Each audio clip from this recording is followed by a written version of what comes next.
Hello and welcome to a special edition of the show. Somehow we have hit our 250th episode. And when I started this podcast back in November 2019, I had no idea it would run this long and get so much better over time. Well, I hope you agree it has. To celebrate this milestone, I have a very special guest for you this week. He helps people transform from being a business owner to truly being an entrepreneur. And as you can imagine, it's about the way that you think and the action that you take. I think you're going to find him a huge inspiration. Let's talk about why sometimes you need to shrink the business in order to grow it. Let's talk about the massive difference between being a business owner and being an entrepreneur. And let's talk about how to build a business that gives you the life you really want.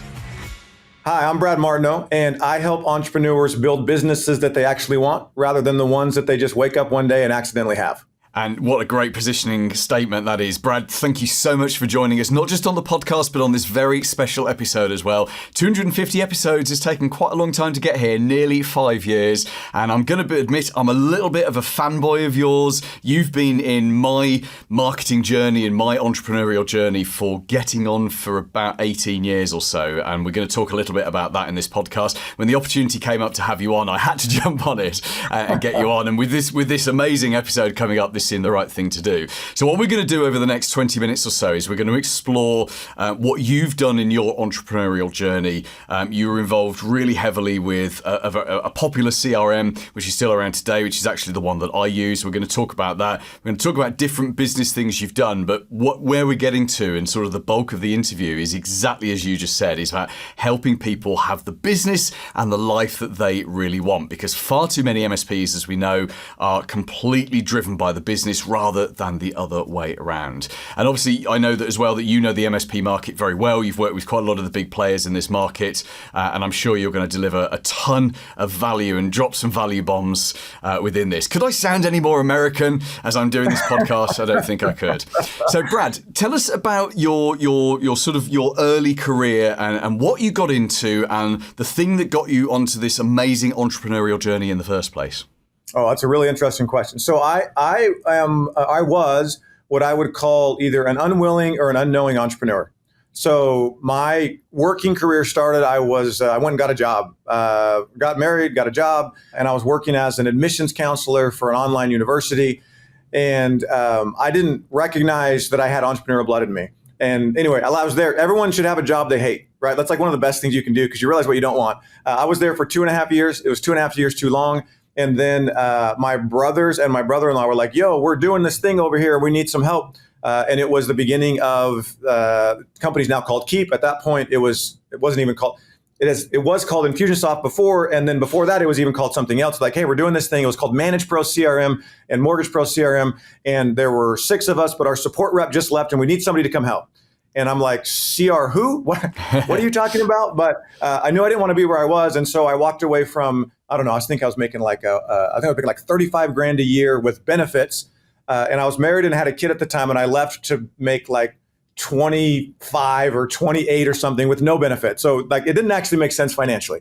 But I came over and I got introduced to the world of entrepreneurship, to the world of automation, to the world of strategies that get people to convert. And I fell in love with it. So that was my introduction into this whole world of client journey and entrepreneurship. And as I was there, I got to work with a lot of entrepreneurs. I was in the middle of the support and dealing with clients that they're trying to figure out this tool and they're trying to make it work so they can get more clients and do all those things. So I was there for probably about 6 years or so. And that's really where I cut my teeth. But even then I was an employee.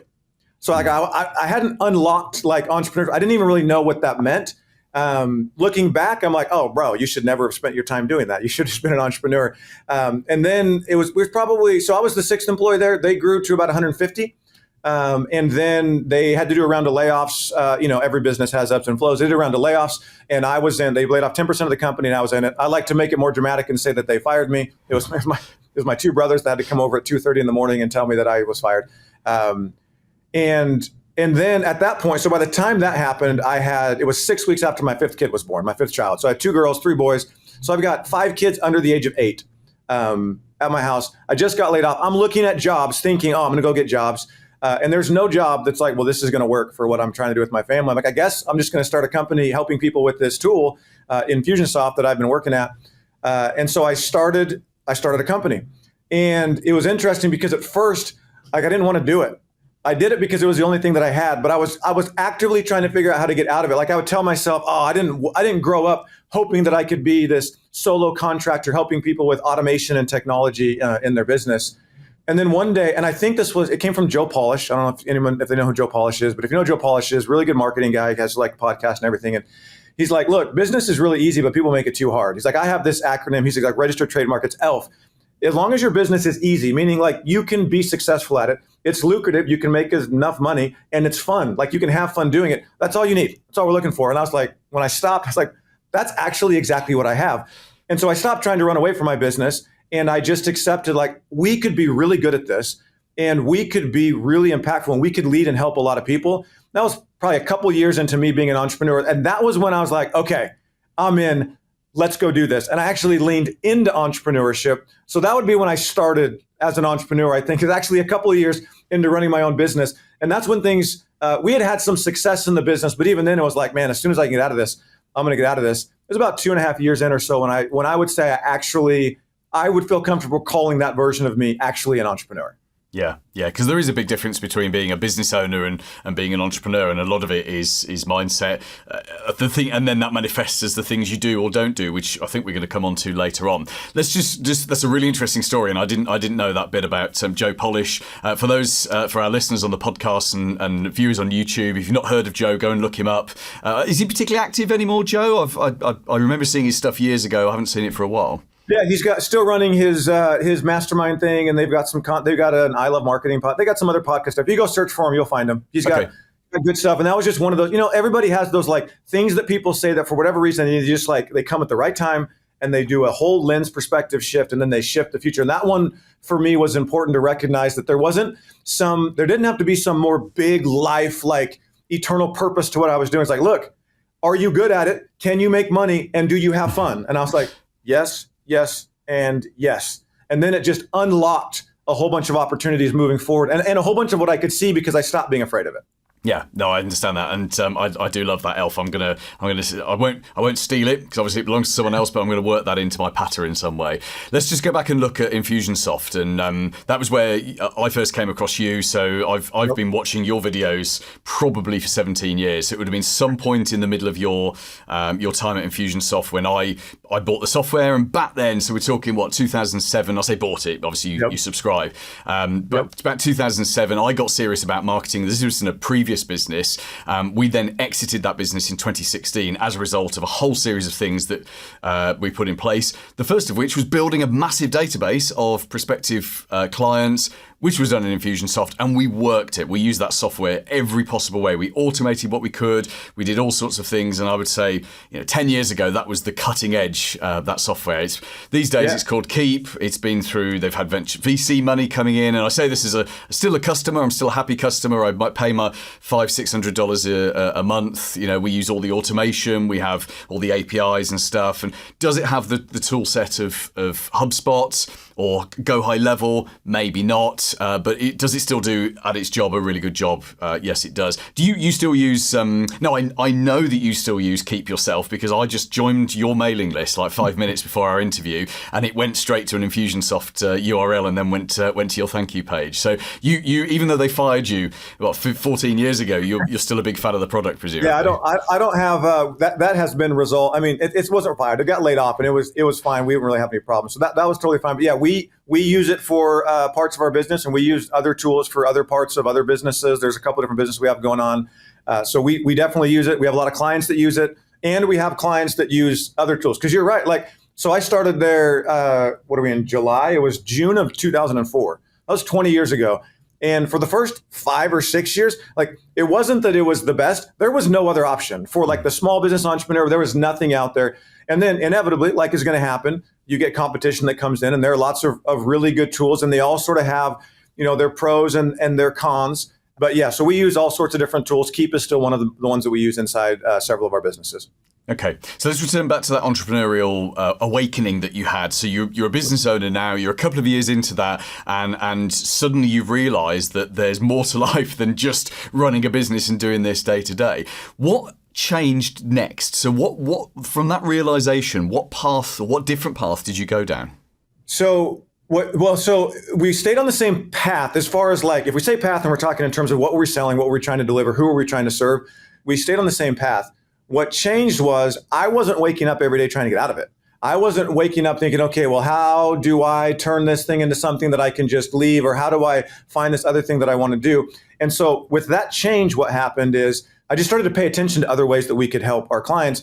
And as clients started to come through, people would come through and it's like, okay, I'm just running this little, we were at multiple seven figures, whatever, but I'm running this like low multiple 7-figure business.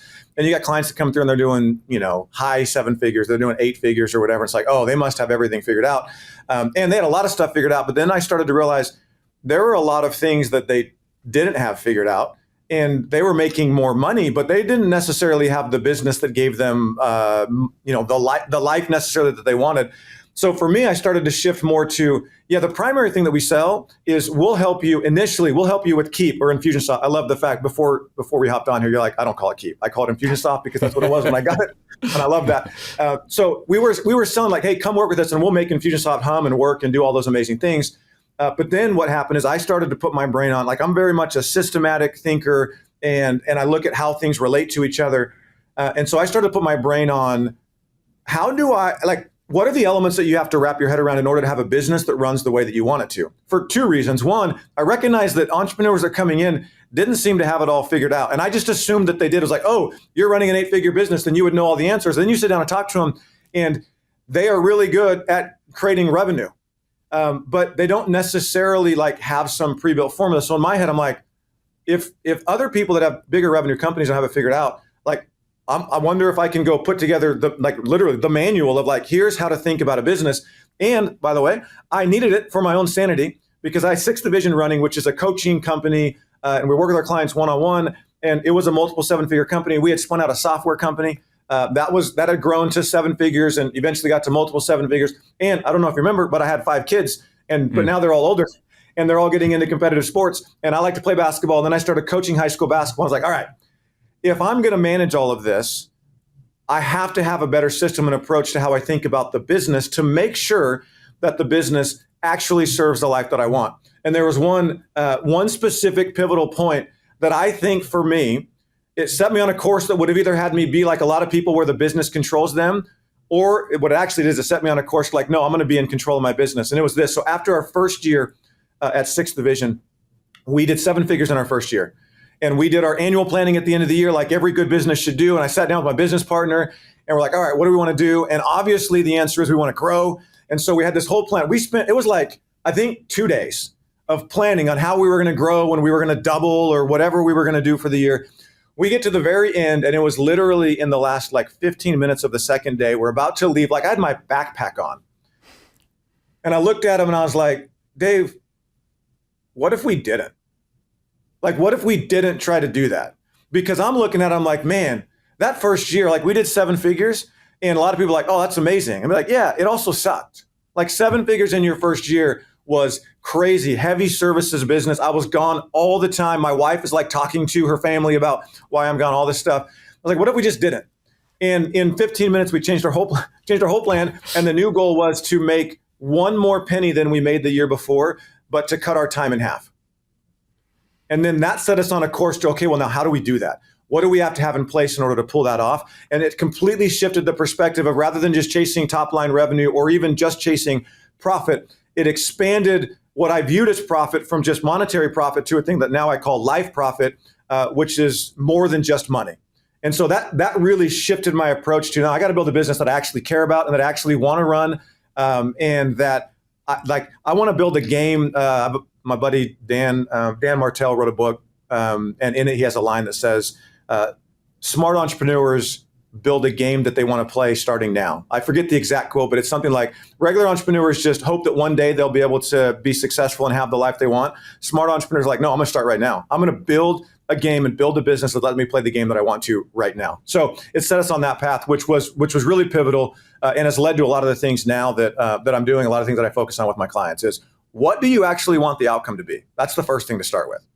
Yeah, I love that. Now, in a minute, I'm going to ask you about specific things that you think an MSP, the average MSP owner could do. That's coming up in just a few seconds. Let's talk a little bit more first about life profit. So I've been a business owner 19 years, similar kind of time to you. And, let's be honest, most of those years, and this will be the same for all business owners the world wide over, you're focused on cash, you're focused on client retention, you are focused on net profit, because if the business doesn't make profit, it's very hard for you to feed your kids and pay your mortgage and stuff like that. So profit becomes the thing that you're working towards. And I know loads of business owners the same as you were back then, where you're making loads of money, but you're working 60, 70, 80 hours a week to do so. And obviously that balances out.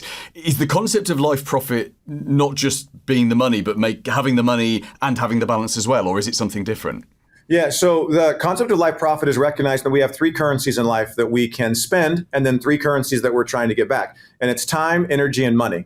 So time, like if we put it in the context of the business, I think every entrepreneur with every business they build should have a very clear documented statement that says, this is what this business's job is to return to me. I call it the return. I've got a video on my YouTube channel, if you want to link to it, that talks about how to fill this out. And it's first time, meaning how much time can the business take? And then how much time should it give me? The second is energy, meaning when I spend that time, what am I doing in the business? So energy is about what my role is in the business. And then the third one is money. And obviously you have to make money, but to have a business that really maximizes life profit gives you all three of those. And what I found is most people start by defining money. And if you start by defining money, what ends up happening is you will compromise on time and energy because money becomes the top standard. But if you start by defining time and then energy, and then you get to money, then you're like, all right, this is what I'm willing to put in the business. And this is not about being unrealistic. Like everything about this is practical, real world. So this isn't, life profit means that I work for an hour a week and then I'm on the beach the whole time. Mm-hmm. No, like I actually like to work. So life profit is about defining, what does this business look like where I could just do it for the next 20 or 30 years? Or whatever the timetable is. But let's define a business that actually gives me what I want. Maybe it's 6 hours a day. Maybe it's just not 12 hours a day, but it's 8 hours a day. And that's the first milestone. And then we might progress from there. But life profit is having a very clear target across those three currencies, time, energy, and money, so that when I go to make decisions in the business, I make decisions that will actually align to what I want out of the business, rather than just making decisions based on whatever info I have inside the business. The business's first and most important job is to deliver the return to the business owner that the business owner wants. The second job is to go get clients and make them happy and deliver value so that the business can do the first job, which is to deliver the return to the business owner. But most entrepreneurs are so fixated and focused on their clients, which is not a bad thing. I'm making it sound like it's a bad thing. It's not. It's just secondary to the fact that the business has a job, which is to return value to the business owner. And if it's not, it's a failing business. No matter how much money you're making or how happy your clients are, it's a failing business because it's not doing its intended purpose. Yeah, I love that. I think you and I are in complete agreement about this. And actually, in my own personal situation, something I don't talk about a lot on this podcast is that I'm a sole parent. So unfortunately, my wife left the planet a few years ago, if you understand what I mean by that. And, I knew it was going to happen. She was quite badly ill for a while. And so I knew for a long time, I was going to be a sole parent to my daughter, who's now 14. And actually, I'm a better business owner today because of that, because I looked at, and it was the very early days of the business I have now, and looked at it and said, right, how much money do I need to live a lifestyle I want, but how many hours do I want to work? And I work 20 to 30 hours a week, and it's around, like this week, we're recording this in July, although it's not going out till later in the year, and like this week, it's been the end of school, so I've been to a sports event, a concert, an awards ceremony, another awards ceremony for an acting class, there's something else, and the business hasn't fallen over. I haven't worked evenings, I'm not going to have to work weekends, because actually it was designed that way from the very beginning, which is easy if you can design it that way. But here's my next question for you, Brad. For the vast majority of people listening to this or watching this, they're trapped And there's a great phrase, and I think it's in the 4-Hour Work Week, which is an interesting book to read by Tim Ferriss. I say interesting because there's some crazy stuff in there, but there's some good stuff in there as well. And I think it was Tim Ferriss who came up with the phrase that most business owners create a prison of their own design and lock themselves inside. And it's just an interesting way of saying the exact same concept you were talking about there.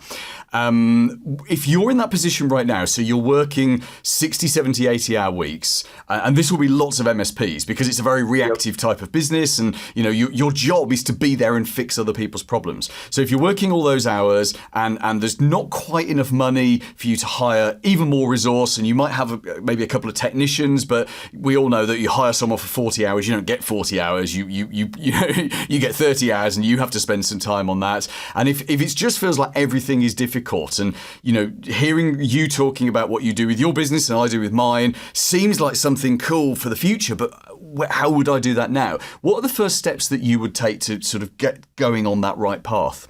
Yeah, I think that's a great question. So the very first thing is you have to get really clear on the baseline currencies that you actually need. So because the reason why we feel trapped is because we look at, okay, time, I'm already putting in X amount of time and I have to have this much money. And so if I go hire somebody else, I'm not going to have this much money, which I'm telling myself I have to have. And that might be the case. A lot of times it's not the case. You're actually making more money than you need. And so you can make an investment. And then the other thing that we don't consider is, well, if I went and got somebody else, we don't consider the investment that's going to become available because I'm actually going to free up my time to be able to go do something more. So the fact of the matter is, at the end of the day, what nobody can escape is the only currencies we have are time, energy, and money. And so if I'm in a position where I've got a 70 or 80 hour work week and I'm barely making enough money for things to go along and I'm doing things in the business I don't want, the first thing I'm going to do, so I'm clear on what the problem is I'm going to make a list of all the things that I'm doing that I don't want to do, that I don't need to do, that I could probably find somebody else to do, so that I have a target. I have a target of I have a target of the problem, of what I'm trying to get rid of. And I'm going to look at those things. And the first thing I'm going to ask is, do I even need to be doing them? Because a lot of times there's stuff that's like, hey, I'm doing this, but if it's not moving the needle forward, then you can just stop doing it. Kind of like when me and my business partner are like, what if we just didn't try to double our business? There will inevitably be things that you are spending time on that are not actually moving you toward what your goal is. You got to stop those. And so that should give you some time back. The next thing that I'm going to be looking at is, what are things, not that I'm just going to stop doing, but what are things that I can give to either somebody else on my team, or I can actually hire an outsourced assistant, or I can hire somebody, because if I take some of that money and I give it to somebody else to do these things and take it off my plate, it gives me back time. It doesn't mean now that I'm not working. It means that I'm going to work that time in a way that it produces a greater investment of income and revenue so that I can pay for the people. I can do higher value activities inside the business. So I'm going to look at activities that are taking up my time, and I'm going to figure out which ones just need to be cut, period. Which ones can I start to shift over so that my time starts to balance out? On the money side, if your entire team is so strapped and you're so strapped that you can barely get by based on the things that you're selling, then we might need to look at some pricing, or we might need to upgrade some sales skills so that we can close more. Either your capacity is tapped. So I'm just going through what are the elements that are going to free up time, energy, or money. And at the end of the day, if you've created a business model, so this is where we start to get into business, but if you've created a business model where there is literally no extra time and there's no way you can charge more money for the thing that you do, and you're tapped out in terms of everything, then your business model is broken. You have chosen to sell something at a price point that you can't actually staff to deliver in a way that that business will give you the life that you want. Other people have figured out how to do your same business differently. So we've got to go look at the different elements and the different pieces. So as I start to look at it, it would be, first, what's the target of what I want to get to that would be an acceptable next step? Time, energy, money. I want a clear target, and I want to make sure that I'm being realistic in those so that I'm not telling myself I need to make $250,000, where if I needed to step back to rearrange this business, I could actually trim down to $100,000 so that I could reorganize my business. And it might mean that temporarily I change some of my living conditions, or I change some of my lifestyle, because I went down a path and that path is a dead end. So I've got to come back so that I can go down a path that I want. Quick story to illustrate this, because I've done this, by the way, multiple times in my businesses. But one of them, we got to a point where we were doing about $3 million in our coaching business a year, and it sucked. I hated it because I was traveling 2 or 3 times a week to speak. I wasn't around for my family. When I went to travel, I would get people to sign up and buy stuff from us. I didn't make any more money because of that. It was just going to cover the cost of the team. Like I'm literally spending crazy amounts of time doing all this stuff. It's like, how do we shift this? I got a team of, I don't know, probably 12 or 15. And essentially the P&L is like, hey, we made 3 million and then we spent 3 million. It's basically what it ended up being. And I had this epiphany, which was, I think I was driving to or from work. I had this epiphany. It's like, you know what I'm doing right now? It's like I'm wearing a large t-shirt, actually like an extra large t-shirt, but really I should be wearing a medium-sized t-shirt. And my solution is I'm going to go to the gym and I'm going to work out 4 times a day and I'm going to pound a bunch of calories so I can get swole to fit into this extra large t-shirt. And what I actually needed to do, like just click like, or you could just go buy a medium-sized t-shirt. Like that's another option. And then it immediately fits. And in that business, this was a tough decision. However, in that business, we went from $250,000, like $246,000 in 1 month in expenses to 90 days later, it was 86.6. It was like, all right, we are trimming, we are cutting this thing down because it doesn't matter what the revenue number is if this business is not giving me the return that I want and if it's running me ragged. So I would rather sacrifice the extra $2 million in revenue that I'm not actually getting any benefit from to come back down to our business works at $1 million in revenue and we take out all these expenses, we get trimmed to right here, and then we can rebuild it the right way. So something will have to give. If you have no time and there's nothing else you can sell and you can't charge more money and nobody has any more time to take on more clients, then the hard truth is your business model is broken and it needs to be re-engineered. And we have to go back and look at how do we make the math work so that we can make enough money and have enough time in order to actually have this business be something that we want. I love the t-shirt story. I think that's such a great thing. And what we're talking about here is making the step. And it's not a leap. I was about to say leap, but it's not a leap. It's the step from being a business owner to being an entrepreneur. And, you know, rolling backwards in order to go forwards it's something that feels wrong. And I think, you know, society and just general expectations of you and your business expect you to be constantly growing and moving forward. But actually sometimes taking that backward step is the right thing to do. I did a whole presentation that was called How to Scale Back to Scale Up. And it was basically my story. It's like, this is my story of when I sucked. And then I was like, all right, we're just going to back up and then we'll go at it again. And I think being comfortable with that is a huge thing because there are going to be times where it's like, I think we're going to go here. Nope, we're not going to go here. But I can't jump from here to the next growth step. I got to come back and then I got to go. Then I keep going up. It's really, really, it's an important skill set to develop. It's like, all right, that's fine. Then that's what I got to go do. Yeah, even though it hurts, it's the thing you have to do. Brad, we're going to wrap this up, which is such a shame because I could talk to you for hours and hours. But let's talk about what you're doing now. And obviously, you've talked about all these things, all these problems that people have within their business. And obviously, we know you're not doing a coaching company anymore, or certainly not the straight coaching because you rolled that back and you changed it. But what do you do now to help MSPs to become entrepreneurs and not just business owners? And what's the best way for us to get in touch with you? From a content, like the thing that I'm chewing on and creating content and stuff around is this concept I call smooth scaling. So I've got a YouTube channel where I'm posting stuff, and smooth scaling is about how do I manage all the pieces of business that get thrown at me and do it in an organized fashion so that I can build the business that I want rather than just a business that I wake up like, well, crap, this is the one that I have. So if you go search for Brad Martineau on YouTube, you'll find the YouTube channel. And then I also have an email newsletter around that. So it's at smoothscaling.co. That's the one that you went and signed up for.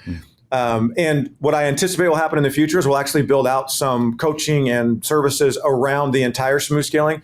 Right now, the primary thing we have at 6th Division is we're still helping people with one piece of the smooth scaling business, which is their client journey and getting clear on their strategy and then the technology and making their experiences good enough they convert. So we do a lot of work on that. I imagine that over time, we'll also add in then coaching around the rest of the smooth scaling framework. And then I also have a software company plus this. So if you're using any sort of automation tool or platform or CRM or whatever, that's an add-on software that helps you do a bunch of stuff. And then we've started to spin out some other tools. We got one called Tag Genie. So like for you in Infusionsoft, if you want a tool to help organize, keep your tags clean, Tag Genie is like stupid simple tool to do that. And then we've got a couple other things coming out around how to protect your email list and just some different software tools that are coming out. So easiest way to get in contact, I would say, is go to smoothscaling.co if you want to get on the email newsletter. If you're like, I don't know if I want that yet, then go to the YouTube channel, check some of that stuff out. If you like it, then go get on the email list. And that's sort of like, it's my entrepreneurial journal of where I dump the things that I'm working on and then how I organize them into systems that are easy to follow is essentially what I'm working on there. Paul Green's MSP Marketing Edge.